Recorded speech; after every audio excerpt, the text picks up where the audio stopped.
बचपन से ही ना एक बात बहुत गहराई तक इंसानी दिमाग में बैठा दी जाती है।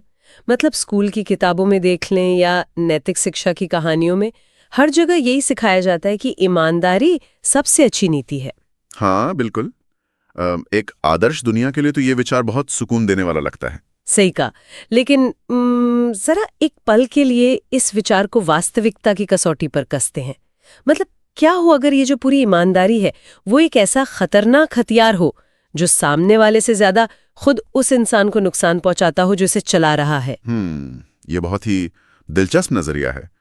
मतलब क्या हो अगर दुनिया के सबसे शक्तिशाली लोग अपनी ताकत सिर्फ और सिर्फ इसलिए बनाए रखते हैं क्योंकि वे कभी अपने असली इरादे जाहिर ही नहीं करते। एग्जैक्टली।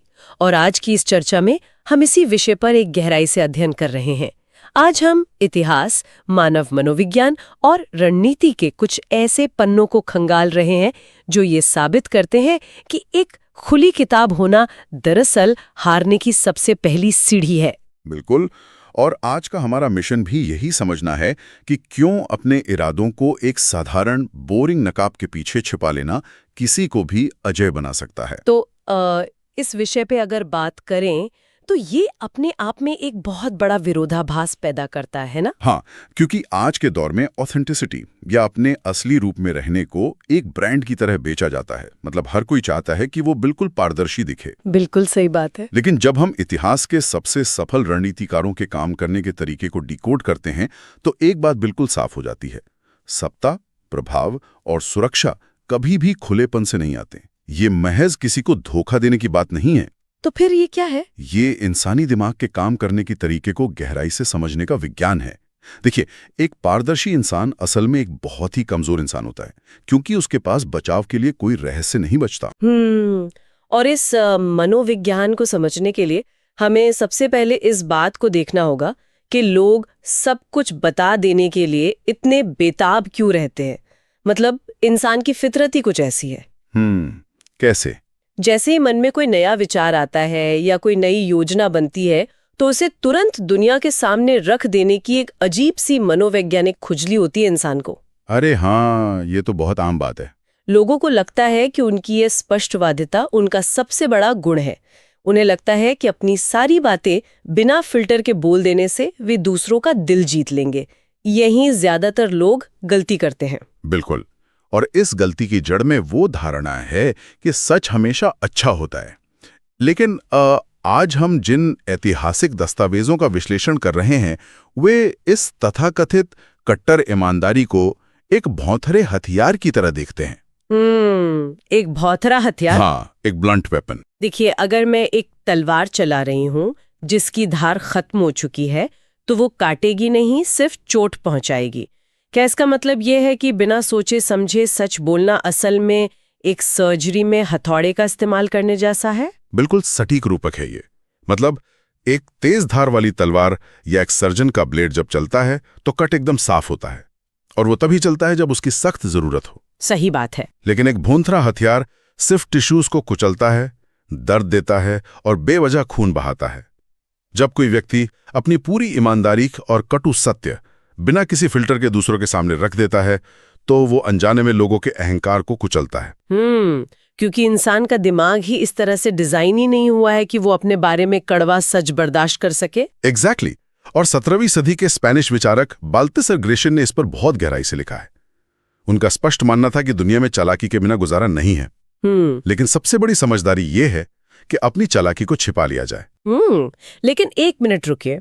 अगर मैं ग्रेशियन की इस बात को मान लूं और अपनी हर बात छिपाने लगूं तो क्या ये चीज मुझे बहुत ही कृत्रिम और रोबोटिक नहीं बना देगी? ये एक बहुत ही शानदार सवाल है। मतलब अगर कोई हमेशा ये हिसाब लगा रहा है कि क्या बोलना है और क्या छिपाना है तो लोग तो उसे तुरंत पकड़ लेंगे ना। लोग आज के समय में एक फेक इंसान को मीलों दूर से पहचान लेते हैं। हाँ, ये तो है। अगर कोई अपनी चालाकी छिपाने की बहुत ज्यादा कोशिश कर रहा है तो क्या वो प्रयास ही उसे बेनकाब नहीं कर देगा? देखिए, असल में रणनीति का सबसे बारीक पहलू भी यही है। ग्रेशियन या अन्य रणनीतिकार ये नहीं कहते कि आप एक रहस्यमयी गुफा में जाकर बैठ जाएं या हमेशा खामोश रहें। तो फिर क्या करें? अगर आप एकदम चुप हो जाएंगे तो लोगों का शक आप पर सबसे पहले जाएगा। खामोशी बहुत ध्यान खींचती है।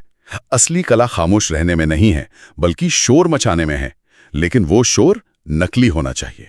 अच्छा, मतलब अपने असली पत्तों को छिपाने के लिए खेल से बाहर नहीं होना है, बल्कि सामने वाले को कुछ और ही खेल दिखाना है। अब ध्यान से समझिए। थॉमस क्लीरी ने अपनी किताब the Japanese art of war में पुरानी 36 स्ट्रैटेजीज का जिक्र किया है। इसमें सबसे दिलचस्प रणनीति है भरी दोपहर में समुद्र पार करना। भरी दोपहर में? हाँ, आमतौर पर हम सोचते हैं कि कोई भी गुप्त काम रात के अंधेरे में किया जाना चाहिए। हाँ, क्योंकि अंधेरा मतलब छिपना। बचपन से ही हमने कहानियों में यही सुना है कि चोर रात में आते हैं। लेकिन कॉग्निटिव साइंस के नजरिए से सोचिए, रात के अंधेरे में इंसान का दिमाग सबसे ज्यादा अलर्ट होता है। हर छोटी सी आहट पर कान खड़े हो जाते हैं। सही बात है, पहरेदार भी सतर्क होते हैं कि कोई भी खतरा अंधेरे का फायदा उठा सकता है। लेकिन भरी दोपहर का मतलब क्या है? दोपहर का मतलब है सामान्य स्थिति, जहां सब कुछ परिचित है, जहां दिमाग का अलर्ट सिस्टम एक तरह से स्लीप मोड में चला जाता है। अरे वाह, ये तो बहुत ही दिलचस्प है। हमारा दिमाग हर रोजमर्रा की चीज को प्रोसेस नहीं कर सकता, उसे ऊर्जा बचानी होती है। इसलिए जो चीजें सामान्य और बोरिंग लगती हैं, दिमाग उन्हें अनदेखा कर देता है। रणनीतिकार इसी एनर्जी सेविंग मोड को हैक करते हैं। यह तो बिल्कुल आज के जमाने के एक कंप्यूटर वायरस की तरह है। कैसे? मतलब कोई भी हैकर आपको ये लिखकर ईमेल नहीं भेजता कि यह एक वायरस है, इसे डाउनलोड करे। वह उसे एक बहुत ही साधारण रोजमर्रा के रूटीन सिस्टम अपडेट के रूप में भेजता है। एग्जैक्टली। इंसान का दिमाग सिस्टम अपडेट पर सवाल नहीं उठाता, वो आदतन इंस्टॉल पर क्लिक कर देता है, क्योंकि वो एक परिचित नकाब है। बेहतरीन उदाहरण। और भरी दोपहर में समुद्र पार करने का यही मतलब है। आप अपने असली लक्ष्यों को छिपाने के लिए अपने इर्द गिर्द बहुत से नकली लक्ष्यों का शोर मचाते हैं। तो आप उन चीजों के बारे में बहुत खुलकर और बहुत ईमानदारी से बात करते हैं जिनसे आपको असल में कोई फर्क नहीं पड़ता। बिल्कुल, सामने वाले को लगता है कि वो आपको पढ़ पा रहा है, वो आपको एक खुली किताब समझकर रिलैक्स हो जाता है। तो इसका मतलब है कि धोखा देने का सबसे अच्छा तरीका झूठ बोलना नहीं है, बल्कि गलत सच बोलना है। अपनी ऊर्जा किसी ऐसी चीज पर खर्च करते हुए दिखाना जो सिर्फ एक नकाब है। हाँ, 100%। इस संदर्भ में शेक्सपियर के नाटक ओथेलो का पात्र इयागो याद आता है। उसे साहित्य के सबसे बड़े धोखेबाजों में से एक माना जाता है। बिल्कुल, इयागो का चरित्र इस बात का मास्टर क्लास है कि झूठी निष्कपटता यानी फॉल्स सिंसेरिटी का निर्माण कैसे किया जाता है। उसने ओथेलो को जो धोखा दिया वो महज कोई मनगढ़ंत कहानी नहीं थी। तो क्या था? उसने एक बहुत ही गहरे मनोवैज्ञानिक टूल का इस्तेमाल किया था। हाँ, अगर हम इयागो के तरीके को डिकोड करें तो उसने ओथेलो के सामने जाकर सीधे ये नहीं कहा कि तुम्हारी पत्नी डेस्डेमोना तुम्हें धोखा दे रही है। अगर वो ऐसा करता तो ओथेलो शायद उस पे ही हमला कर देता। बिल्कुल सही। इसके बजाय इयागो ने ऐसा बर्ताव किया मानो वो कोई सच छुपाने की कोशिश कर रहा हो। उसने हिचकिचाहट दिखाई। उसने ये नाटक किया कि वो ओथेलो का इतना बड़ा शुभचिंतक है कि उसे वो कड़वा सच बताने में तकलीफ हो रही है। और यही वो तंत्र है जो इस धोखे को अजेय बनाता है। इयागो ने नया झूठ नहीं गढ़ा, बल्कि उसने ओथेलो के दिमाग में पहले से मौजूद असुरक्षा की भावना को पुष्ट किया। जो इनसिक्योरिटीज पहले से थीं। हाँ, देखिए, जब कोई व्यक्ति आपके सामने हिचकिचाते हुए एक मजबूत दोस्त का नकाब पहनकर वही बात कहता है जो आप अंदर ही अंदर डरते हुए सोच रहे थे, तो आपका दिमाग उस पर पूरा यकीन कर लेता है। और इयागो की उस झूठी चिंता में ओथेलो को इतनी ईमानदारी नजर आई कि वो ये देखने में पूरी तरह अंधा हो गया कि इयागो का अपना एजेंडा क्या था। बिल्कुल। लेकिन यहाँ एक उलझन है। हम अक्सर फिल्मों में या असल जिंदगी में देखते हैं कि जो लोग बहुत ज्यादा डींगे हाँकते हैं या बड़ी बड़ी बातें करते हैं, लोग उन्हीं चालाक और धोखेबाज मान लेते हैं। तो क्या सबसे बड़े रणनीतिकार वे लोग नहीं है जो इस तरह का हवाबाजी वाला व्यवहार करते हैं? बिल्कुल नहीं। बड़ी बड़ी बातें करने वाला इंसान कभी अच्छा रणनीतिकार नहीं हो सकता। अच्छा। वो तो सबसे आसान शिकार होता है, क्योंकि वो सभी का ध्यान अपनी तरफ खींच रहा है। जो व्यक्ति अतिशयोक्तिपूर्ण दावे करता है, वो सामने वाले के दिमाग में तुरंत खतरे की घंटी बजा देता है। हाँ, ये भी है। सबसे बेहतरीन योजनाकार तो वो है जो जानबूझकर एक उदासीन और बोलिंग नकाब पहनता है। मतलब वो इंसान जिस पर नजर पड़ने पर दिमाग तुरंत उसे इग्नोर कर दे। सही कहा। वे अपने सबसे खतरनाक और दूरदर्शी लक्ष्यों को बिल्कुल साधारण और मासूम शब्दों के पीछे छिपा लेते हैं। जब आप लगातार ऐसा व्यवहार करते हैं जो बिल्कुल परिचित और नीरस हो, तो सामने वाले की सतर्कता हमेशा के लिए सो जाती है। ये तो शब्दों और व्यवहार का खेल हुआ। हाँ, ये तो हुई उस नकाब की बात जो हम अपने शब्दों से बनाते हैं। लेकिन इंसान के पास एक और चीज है जो उसे बिना बोले भी बेनकाब कर सकती है, और वो है उसका अपना चेहरा। बिल्कुल। हम अक्सर कहते हैं कि चेहरा इंसान के विचारों का आईना होता है, लेकिन असली बात यहां से शुरू होती है। क्या हो अगर कोई इस आईने को ही एक दीवार में बदल दे? इतिहास में जिन लोगों ने इस कला में महारत हासिल की, उन्होंने सत्ता के खेल के नियम ही बदल दिए। कैसे? मतलब चेहरे के भाव तो इंसान के दिल का हाल बता देते हैं ना, डर, खुशी, आश्चर्य या गुस्सा। लेकिन अगर कोई अपने चेहरे को पूरी तरह से भावहीन बनाना सीख ले, एक ब्लैंक मास्क की तरह, तो वो मनोवैज्ञानिक रूप से अजेय हो जाता है। दस्तावेजों में अमेरिका के पूर्व राष्ट्रपति फ्रैंकलिन डी रूजवेल्ट का जिक्र है। हाँ, बिल्कुल। कहा जाता है कि उनके चेहरे को पढ़कर कोई ये अंदाजा नहीं लगा सकता था कि उनके दिमाग में क्या चल रहा है। और इसी तरह 19वीं सदी के सबसे शक्तिशाली बैंकर बैरन जेम्स रॉथस्चाइल्ड, उन्होंने इस बात का कड़ा अभ्यास किया था कि अपने असली विचारों को एक हल्की सी नकली मुस्कुराहट और बिल्कुल सपाट चेहरे के पीछे कैसे छिपाया जाए। सही उदाहरण है। लेकिन मेरा सवाल ये है कि क्या ये भावहीनता सामने वाले को परेशान या निराश नहीं करेगी? मतलब अगर मैं किसी से बात कर रही हूं और उसका चेहरा कोई प्रतिक्रिया ही नहीं दे रहा है, तो क्या इंसान उससे दूर नहीं भागेगा? देखिए, मनोवैज्ञानिक दृष्टिकोण से इसका असर बिल्कुल उल्टा होता है। इंसानी दिमाग को खालीपन से नफरत है। अच्छा। हाँ, जब आप किसी से बात कर रहे हैं और सामने वाला कोई भावना दिखाए, ना सहमति ना असहमति, तो आप असहज हो जाते हैं। हाँ, ये तो है, ऑकवर्ड फील होता है। बिल्कुल। और उस असहजता को, उस सन्नाटे को भरने के लिए इंसान ज्यादा बोलने लगता है, वो अनुमान लगाने लगता है। अरे वाह! तो मतलब वो खाली चेहरा सामने वाले को इस बात के लिए उकसाता है कि वो अपने सारे पत्ते खोल दे। एग्जैक्टली। जब सामने वाला कोई प्रतिक्रिया नहीं देता, तो इंसान अपनी ही असुरक्षाओं को उस खाली नकाब पर प्रोजेक्ट करने लगता है। उसे लगने लगता है कि सामने वाला बहुत ही गहरा, शक्तिशाली और नियंत्रण में है। और इस हड़बड़ाहट में इंसान अपनी ही कमजोरियों और अपने ही राज उगल देता है। आपका वो नीरस नकाब असल में सामने वाले के दिमाग को हाईजैक करने का एक टूल बन जाता है।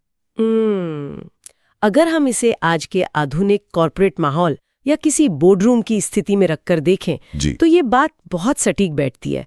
ये बात किसी पुराने युद्ध के मैदान तक सीमित नहीं है। बिल्कुल, हर जगह लागू होती है। जरा उस सहकर्मी के बारे में सोचिए जो मीटिंग्स में कभी बहस नहीं करता, जो बॉस के सबसे बोरिंग और साधारण विचारों पर बस सिर हिलाकर सहमति जताता है। बिल्कुल। सब उसे एक बहुत ही सीधा और महत्वहीन इंसान मान लेते हैं। सही बात है। लेकिन जब प्रमोशन की बारी आती है तो पता चलता है कि वो चुपचाप पर्दे के पीछे से सारे गठबंधन बना चुका था। बाकी लोग छोटे छोटे मुद्दों पर जोर जोर से लड़ रहे थे और वो व्यक्ति उस भरी दोपहर में समुद्र पार कर गया। ये एक बहुत ही सटीक आधुनिक उदाहरण है। उस सहकर्मी ने अपने इरादों को छिपाकर अपनी ताकत बचाई। 17वीं सदी की मशहूर फ्रांसीसी विचारक नेरोन डेला एनक्लॉस का एक विचार इस पूरी रणनीति का सबसे बेहतरीन सार है। क्या था उनका विचार? उनका कहना था कि एक योग्य सेनापति वो होता है जो युद्ध की घोषणा करने से पहले ही विजय हासिल कर लेता है। युद्ध की घोषणा से पहले ही विजय, ये कैसे संभव है? इसका मतलब है कि वो अपनी रणनीतियों को इतनी खामोशी से और इतने साधारण नकाब के पीछे आगे बढ़ाता है कि जब तक दुश्मन को ये एहसास होता है कि वो किसी युद्ध में है, तब तक बहुत देर हो चुकी होती है। बाप रे, ये तो बहुत खतरनाक है। दुश्मन को अपनी बर्बादी का पता तब चलता है जब सेना उनके इलाके से गुजर चुकी होती है और सब कुछ तबाह हो चुका होता है। विरोध करने का मौका ही नहीं मिलता, क्योंकि विरोध तो तब होगा ना जब पता हो कि हमला कहां से होने वाला है। ये सब सुनकर एक बात तो साफ है कि ये कोई ऐसी चीज नहीं है जिसे एक रात में सीखा जा सके। ये एक गहरी और बहुत ही अनुशासित जीवन शैली है। बिल्कुल। अपनी जुबान पर काबू रखना, अपनी प्रतिक्रियाओं को रोकना और सबसे बड़ी बात, अपने असली लक्ष्यों के आसपास नकली लक्ष्यों का एक ऐसा जाल बुनना जो बिल्कुल प्राकृतिक और असली लगे। इस पूरी चर्चा से ये भ्रम टूट जाता है कि पारदर्शिता हमेशा ताकत देती है। सही कहा। सत्ता के खेल में जो इंसान अपने सारे पत्ते मेज पर खोल देता है, वो अपनी ताकत और अपना सम्मान दोनों खो बैठता है। देखिए, पारदर्शिता एक बहुत ही सुंदर नैतिक विचार है लेकिन जब बात अस्तित्व बचाने की या एक जटिल और प्रतिस्पर्धी दुनिया में आगे बढ़ने की आती है तो ये रणनीति एक आत्मघाती कदम बन सकती है। बिल्कुल। इतिहास ने ये बार बार सिखाया है कि असली शक्ति अपने अंदर के उस हिस्से को दुनिया की नजरों से बचाकर रखने में है, जहां आपकी असली रणनीतियां जन्म लेती हैं। तो आज के इस गहराई से किए गए अध्ययन से जो तस्वीर उभर कर सामने आती है वो उन सभी बातों को चुनौती देती है जो हमें एक आदर्श इंसान बनने के लिए सिखाई गई थीं। शक्ति और नियंत्रण हमेशा उस रहस्य में निवास करते हैं जिसे कोई पढ़ नहीं सकता। एग्जैक्टली। चाहे वो अपने शब्दों को एक ढाल की तरह इस्तेमाल करना हो, नकली इच्छाओं का शोर मचाकर विरोधियों को गुमराह करना हो, या फिर एक ऐसा खाली चेहरा ओढ़ लेना हो जो दूसरों को मनोवैज्ञानिक रूप से तोड़ दे।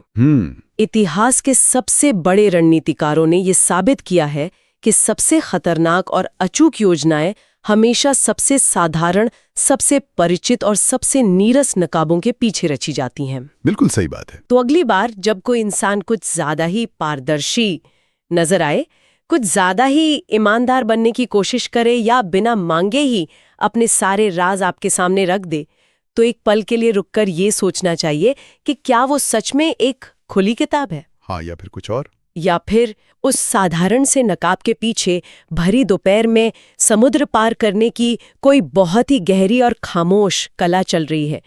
क्या उस सिस्टम अपडेट के पीछे कोई ऐसा वायरस छिपा है जो बिना आवाज किए पूरी बाजी पलटने वाला है। इसी गहरे विचार के साथ आज की ये चर्चा हम यहीं समाप्त करते हैं।